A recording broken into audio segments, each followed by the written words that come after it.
one of the first things you should go for here is what they call a neck crank, right?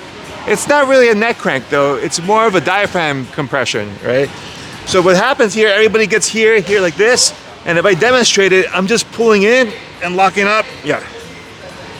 And it's, all my weight goes right on top of his diaphragm, and he has nowhere to put his weight because I've taken his head off the mat, and you know, his feet could be grounded, but it's still a lot of compression. This is not like a sharp choke or anything like that. It's gonna take time. But I just bake them in there, right? So again, I'm not gonna hold it hard, but if I'm here, I just start cranking, boom, boom, boom, hold, boom.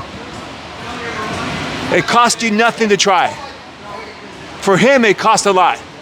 It's a lot of compression. Yeah, he's getting a lot of compression. Even if I don't tap him, he is putting energy because the body has to push out, you know, my body weight. You know, so his ribs are getting tired. You're making his lungs, like I said, compressed. So it's harder for him to get a full breath now because now it's like, it's like a half breath. So if I just hold this position here, right? And again, the body is rotating slightly. If I'm not crunching him, I'm doing a little bit of this, right? Just a little bit. I don't want to go too much here because then you're gonna get flipped over because now what happens? My weight's over his hips now. His hips get power here. All I'm trying to do is roll him up a little bit, and mainly is to get his head off the ground, right? There. You see there, that's when it starts getting bad for him. Like here he's okay, again my elbow's resting, so there's not as much weight on him. The moment I start coming up here, now it starts getting intense, right? I can feel like on my rib, it's already pressuring against his chest and his, so that's all it is.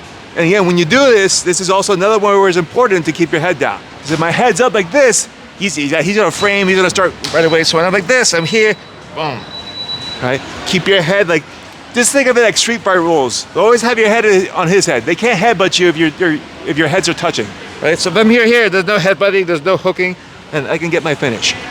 As far as grips, I can hold like this, which I like. I don't like doing this because then you're gonna lose that elbow, right? A lot of people go, even if they're like this, if you don't have that elbow hooked, that elbow's gonna come out, he's gonna elbow escape.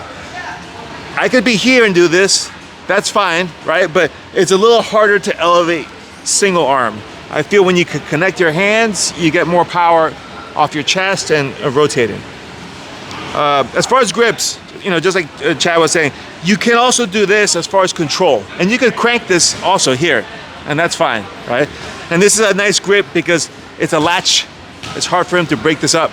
And this also sets up other submissions later, right?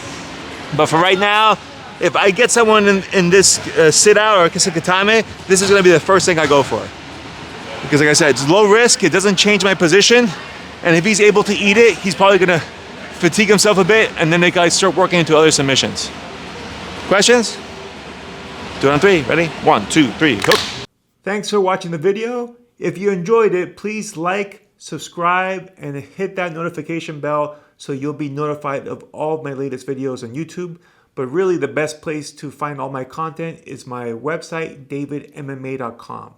You can register for free and get access to 4 free courses, including Kimura Fundamentals, Essential Half Guard Kimura, Essential Half Guard Passing, and much more.